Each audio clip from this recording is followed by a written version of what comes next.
আরা ফাতিয়া দিলে বেদাত ও শিরিক আল্লাহ কে আরা গরু হাই মশাইম পুরো হাই ফাতিয়া না জানা তুই আর মতো হদু নাইলে হদি শিরিক বেদাত তুই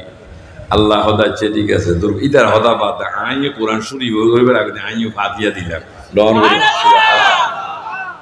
ইয়ে আল্লাহ হদা আইন কি দিলাম দেয় কোরআন শরীফের প্রথম সূরার নাম সূরা ইয়ে ফাতিয়া দন কি জায়েজ হইব না না জায়েজ হইব আর হার পক্ষে আল্লাহ জিয়ে বুঝিয়ে গরিব দিয়ে দিয়ে যদি না জায়েজ তোমার আল্লাহ তো যাই বুঝর করি আর কে দম দরকার নাই আল্লাহ আর রসুলের মাধ্যমে যে দূর হওয়াই আর দূর উন্ডি তুমি বইটাই লইবে না time and tide wait for না সময় আর স্রোত কাহার জন্য অপেক্ষা দিনিয়ে যার কই তৈরির জন্য